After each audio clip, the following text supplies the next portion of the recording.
On this mountain, the Lord of hosts will make for all peoples a feast of rich food, a feast of well-aged wine, of rich food filled with marrow, and well-aged wine strained clear. And he will destroy on this mountain the shroud that is cast over all peoples, the sheet that is spread over all nations. He will swallow up death forever.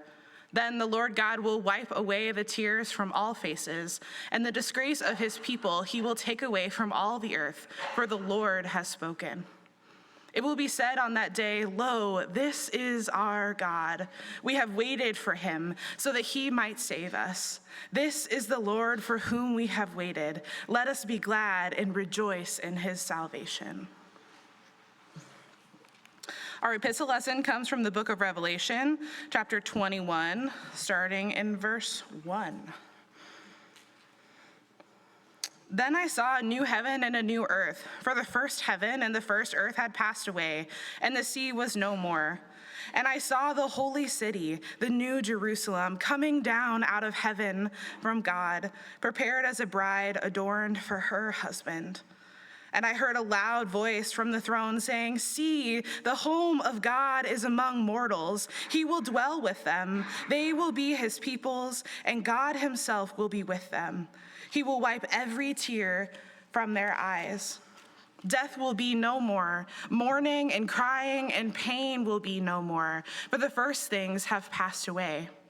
And the one who was seated on the throne said, "See, I am making all things new."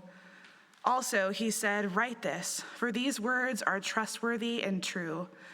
Then he said to me, "It is done. I am the Alpha and the Omega, the beginning and the end.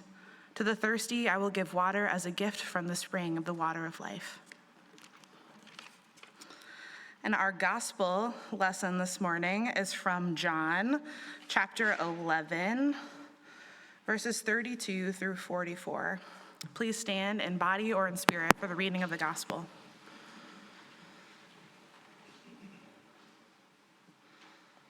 When Mary came where Jesus was and saw him, she knelt at his feet and said to him, "Lord, if you had been here, my brother would not have died."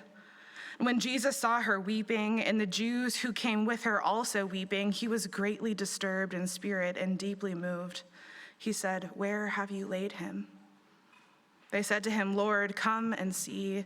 And Jesus began to weep. So the Jews said, "See how he loved him." But some of them said, "Could not he who opened the eyes of the blind man have kept this man from dying?"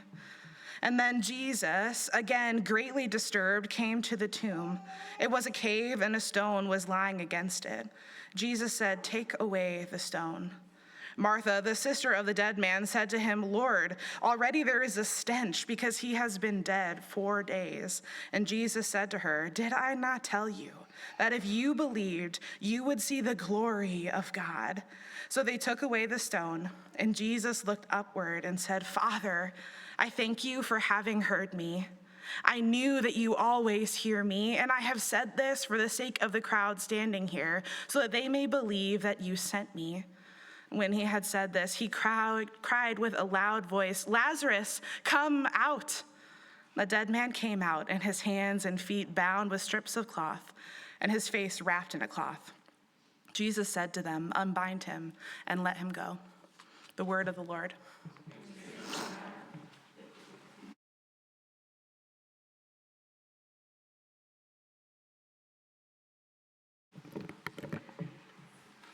This is it. Don't get scared now. So this sermon will be a little different. It won't be as exegetical as, not that you expect a ton of exegesis from me, but I want to talk about what it means to be a saint today. And if I have to dissociate to get through it, I'll do it. So let's pray.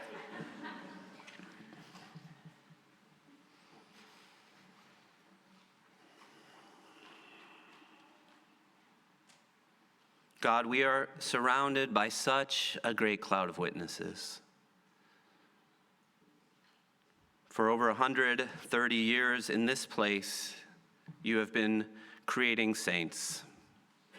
And so as we together join that song, that unending song that sings your praise, so may this sermon, may the words of my mouth and the meditations of all of our hearts be pleasing to you, O Lord, our God, our rock, and our Redeemer.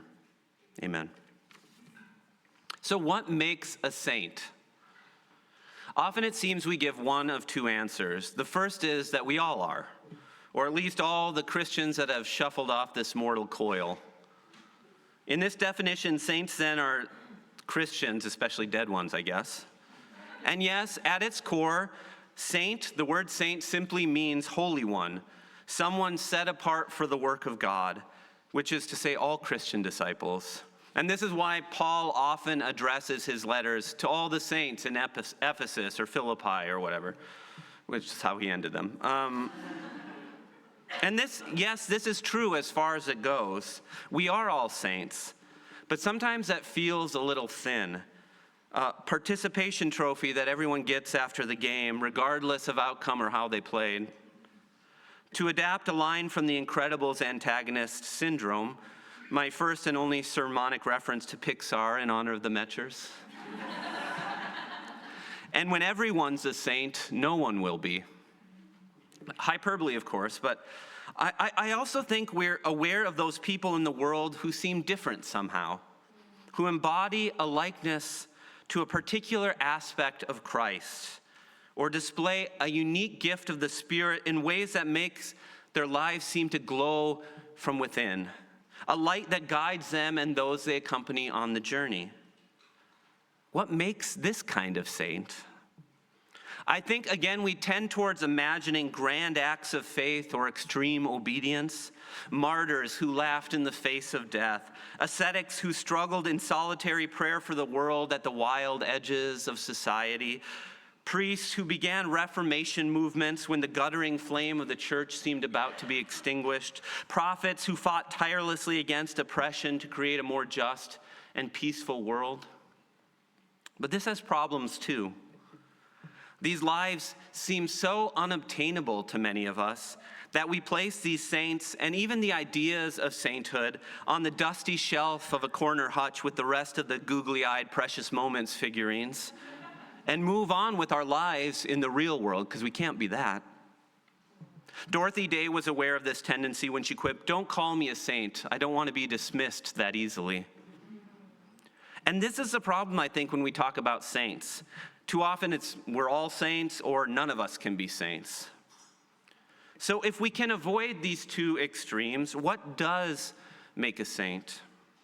About a month ago, thanks to Chris Hoskins, I was reading Brazilian theologian Rubem Alves' Tomorrow's Child, a book about the way rationalism, growth, and violence have constrained the Western imagination. I'm sure you've all read it. And in his conclusion, he uses a musical metaphor to suggest how we might inhabit the world in a different way. And I think this gives us a hint as to how we might define and better embody what a saint is. It's a long quote, so bear with me, but he says, "Living is like dancing. As you dance, you move your body according to a rhythm and harmony which fill the space. The complexity of our human predicament is due to the fact that a number of conflicting rhythms and harmonies are all being played at the same time. You cannot dance to them all. If you try, you become schizophrenic and your body is split or immobilized by contradictory dynamics. Personality demands integration. As Kierkegaard once said, that purity of heart is to will one thing only. So we might say that purity of heart is to dance to one rhythm only." He continues, "You may dance the tune played by the present reality. Your style of life will be realistic and pragmatic. Or you may choose to move your body under the spell of a mysterious tune and rhythm which comes from a world we do not see, the world of our hopes and aspirations. Hope is hearing the melody of the future. Faith is to dance to it. Hope is hearing the melody of the future. Faith is to dance it."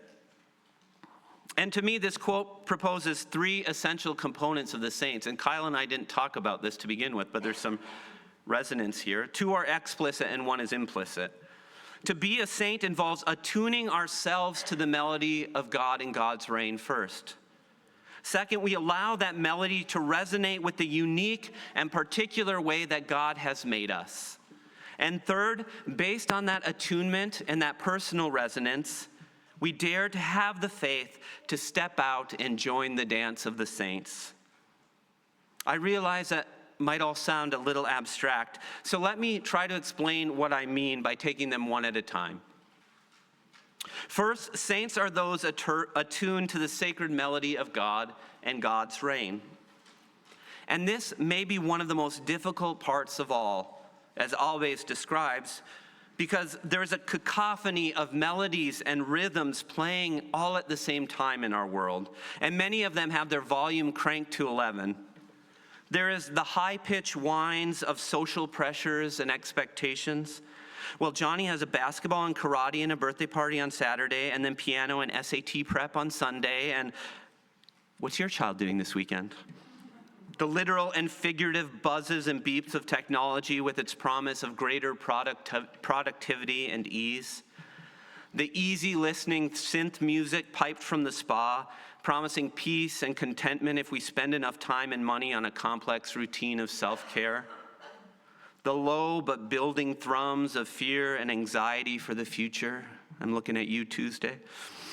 And the incessant oomph of consumer capitalism, urging us to buy our way towards happiness. And when all of this music plays at the same time, we experience that split that often leads to disintegration or dismobilization. How do we ensure our children's well-roundedness while being productive, while climbing the corporate ladder, while caring for ourselves spiritually, physically, and emotionally, while keeping in touch with our friends via social media? We can't dance to all of these melodies without going to pieces. But beneath the noise, there is another melody. It won't insist that you dance to it by sheer volume or coercive rhythm, but it is always there, constant and unrelenting, though often unheeded and unheard. This is the melody of the future Alves is speaking about, the song of God's coming reign. And in each of our biblical stories today, we hear the prophets and the apostles sing a melody of that promised future. The prophet Isaiah pictures a feast on the mountaintop with the best food and drink, where shame is banished, death is swallowed up, and the people rejoice in their salvation. In Revelation, John envisions a new heaven and a new earth descending, where God fully dwells with humanity and wipes away all of their tears, where grief and pain and death are ended and all things are made new. And in John, Jesus gives us a foretaste of the deathless reign when he calls Lazarus out from the tomb, putting an end to the grief of Martha and Mary and the mourners who have gathered. This is the melody of God's reign. These biblical witnesses have done what I think all saints do. They have attuned themselves to that melody, not as a means of ignoring the pain or the grief in the world, but as a means of hearing that melody of the future so they can have the faith to dance to it now. In the words of that gospel hymn, "How Can I Keep From Singing?" These are the people that hear above earth's lamentation that clear though far off hymn that hails a new creation. And then they attune themselves to that hymn. If we are to learn from the saints, we too must learn to listen for that far off hymn, that deep down hymn, and attune our lives to it. And this is one of the reasons I believe that the contemplative practices are such an essential part of the contemporary Christian life. That's for all my spiritual directors in the room.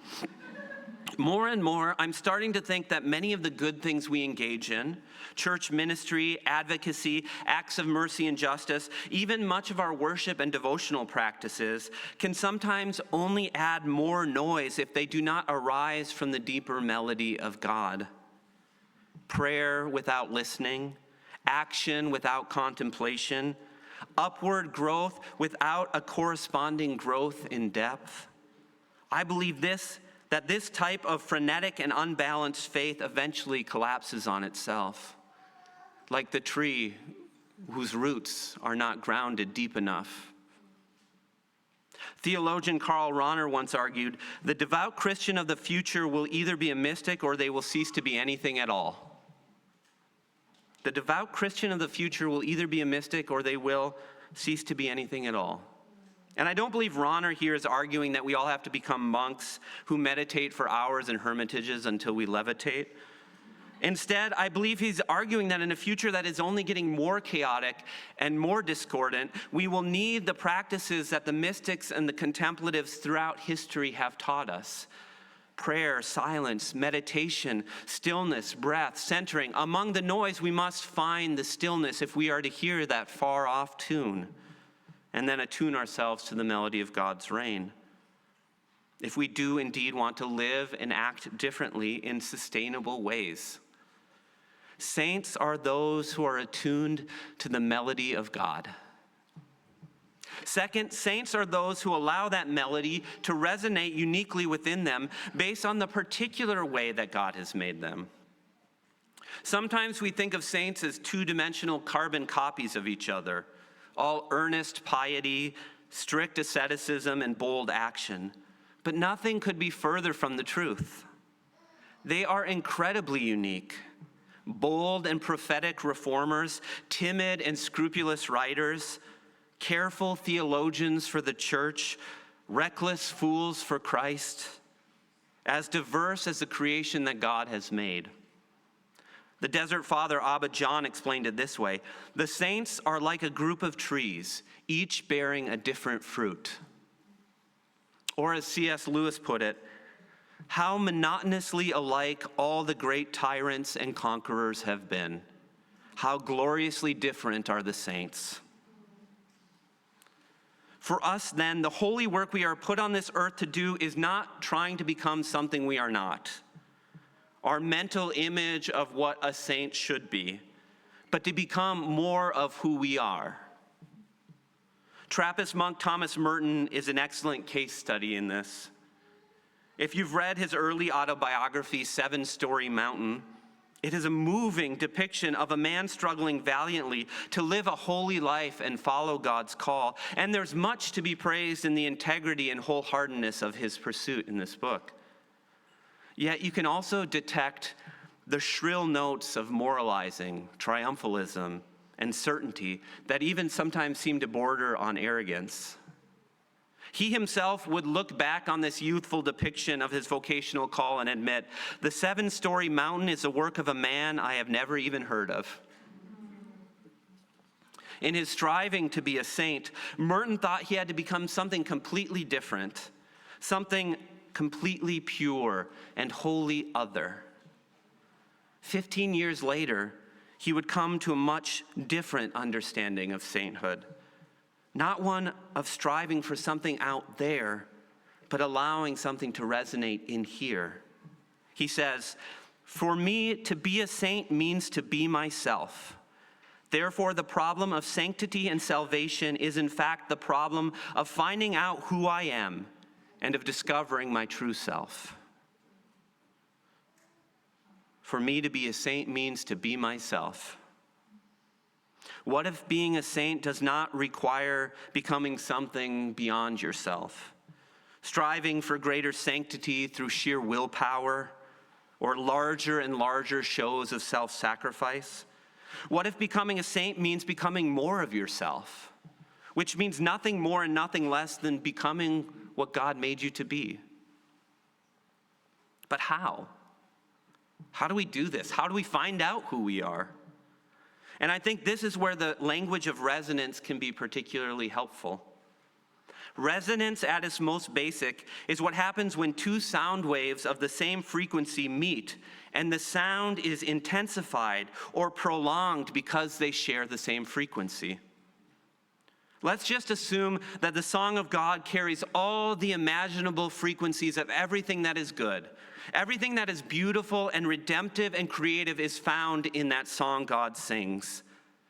When we attune ourselves to that song, We will know this resonance of this frequency by what feelings or desires or dreams within us are intensified and prolonged. Resonance, to again borrow a line from the hymn, sounds and echoes in our souls from the song of God. When you feel most connected to the divine, what are you drawn to? What is prolonged and intensified within you? What brings you joy and helps bring joy to others? That, I would say, is your particular frequency at which you resonate with God's song. Do you love organization and administration? I obviously don't. I can't even say the words. Do you love organization and administration? Are you no more excited than when you create the perfect spreadsheet? I was pointing at my sister. That could be your road to sainthood. Or do you love making things by hand? Does creating something that is both beautiful and well-crafted bring you joy? That could be your road. How gloriously different are the frequencies of the saints. But I think this is where we often run into two problems, especially for those of us raised in an evangelical tradition. First, because these are gifts that often come naturally to us, it can feel like it's not enough of a sacrifice to do what God has naturally created us to do. We have too often been trained to think that God's will should be onerous and difficult. While we might not state it this baldly, the thinking suggests that if we don't kind of hate doing something, it's not God's will. But if this theory of sainthood is accurate, if it will be the things that we love that will draw us towards sainthood. This doesn't mean there won't be sacrifices, but they will be sacrifices made for a greater and higher love, not begrudging obedience to tasks we detest. Second, often the work we are drawn to might seem boring, not dangerous or sexy or important enough to be the stuff of real sainthood. Working on a spreadsheet or a cabinet, for example, doesn't seem like it will earn us a feast day on future saints' calendars. But what if those small and forgotten acts by often small and forgotten people is the way the world is upheld? Perhaps my favorite quote on sainthood comes in the final sentence of George Eliot's Middlemarch. In describing the protagonist Dorothea, Eliot writes, "The growing good of the world is partly dependent on unhistoric acts.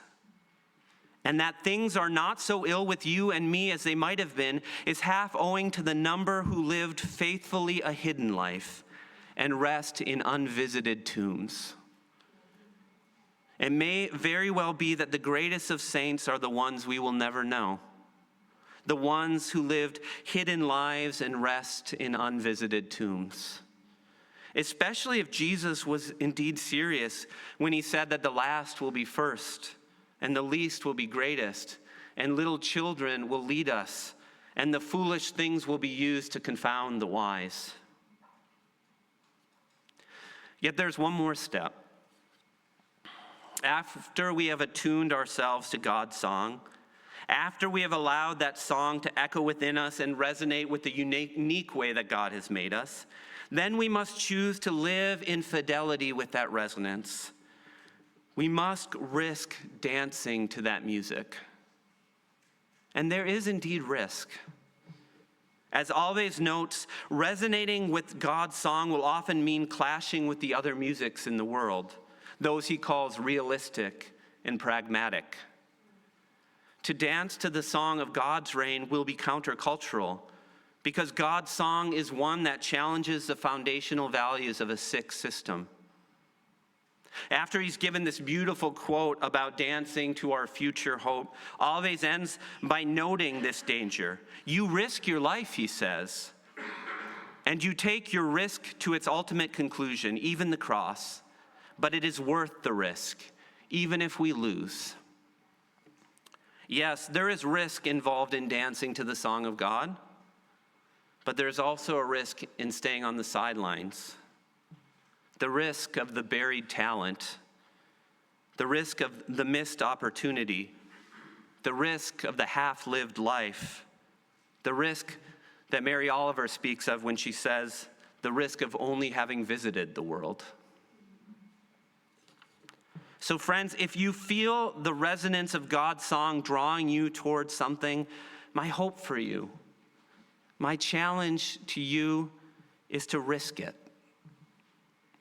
Get up and dance. For like any good dance, you won't do it alone. The witness of the saints who have done it goes before you. This community together dances with you. And God is constantly working to bring all people into the song of God's future reign. Friends, as I end my time at Rezkov, I cannot begin to tell you the way you have formed me. Over and over again, I have better heard the melody of God's reign through your willingness to walk together in spite of difference, to extend boundless welcome, to care and advocate for the least of these, and to wrestle with difficult questions of faith without giving up. You have also helped me find my own place of resonance within God's greater song. It was here where I fell in love with the words and symbols and the rituals of the liturgy. Here where my pastoral identity was shaped. Here where I discerned my call to teach. It was from here where I was sent out to be trained, and here I was received when I finished. And so often it was you, each and all, that gave me the courage and the faith to on occasion dance. And I don't know what will happen in the coming days. Tuesday, however it goes, will bring momentous change. But I think your call will remain the same, whoever is president. Like the saints of every age, your call is to tune yourself to God's song together until you feel it resonate with who God made this place to be uniquely.